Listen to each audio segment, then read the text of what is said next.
So I am hoping I can keep this to 5 minutes.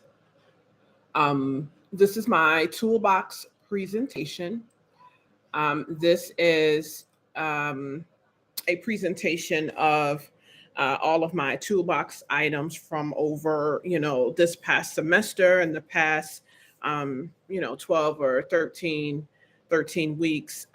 We've done quite a bit in terms of um, work and building this toolbox. So I just took a few notes so that I wouldn't forget, um, to hit some, major points.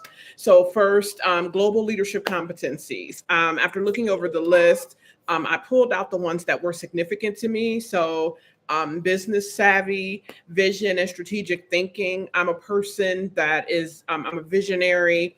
I like ideas. I like change, and I like to come up with ideas for change.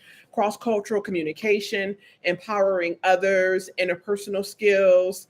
All of those things are, in my area, and go along with my personality. And I use those leadership competencies within my work in corporate America. Flexibility, character, resilience, inquisitiveness. Just a very flexible person. I'm always trying to figure out, what works for everybody. How can we, move forward, even in the face of, adversity. I'm always thinking about, how we can um, create change and create something, wonderful that is for the good of everybody. So those are just, an overview of some of the leadership competencies I felt belonged, to me, as it pertains to my personal and professional work ethic and character. So my toolbox items, the cultural iceberg. Um, we did the cultural iceberg was a very interesting assignment, and basically that was describing your leadership practice and how you incorporate the cultural iceberg into your leadership practice. I said that I could use the cultural iceberg as an, icebreaker for team building within my organization.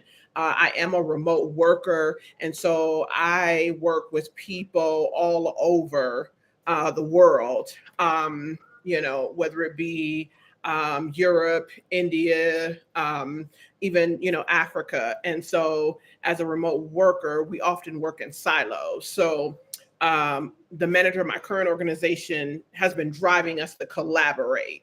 And so I think that the cultural iceberg and incorporating this getting to know me part is important. And it builds relationships, it builds collaborations, and you get to know your foreign counterparts.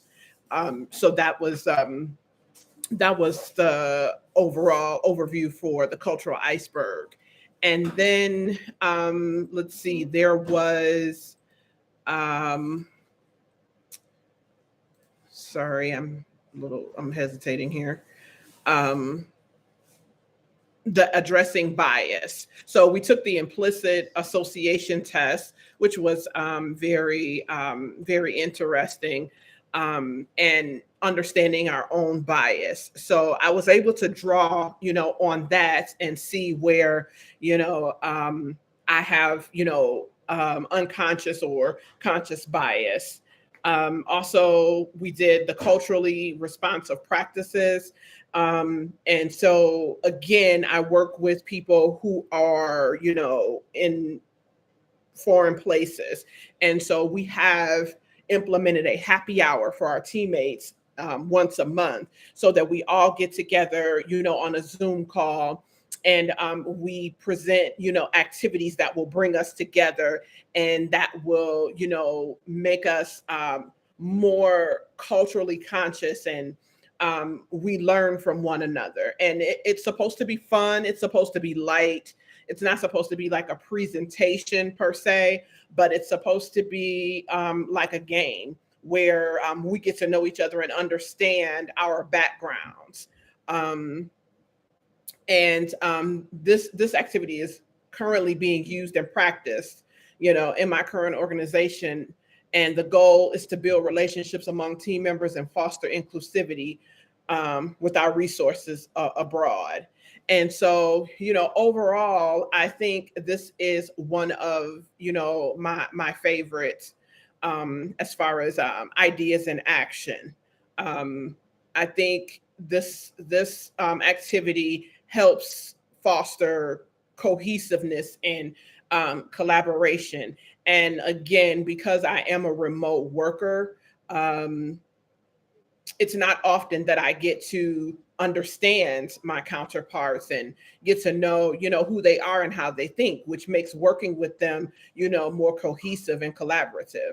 And I know those are two hot button words, cohesiveness and collaboration, but they're important.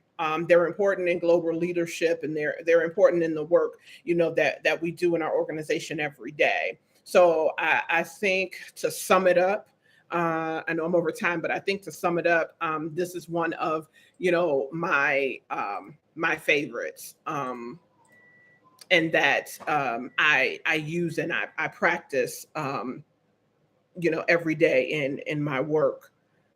And so that's it. Those are, my toolbox items that I've been working on, over the last 3 months. And trying to enhance my global leadership competencies, but those were just a few that I identified. Thank you.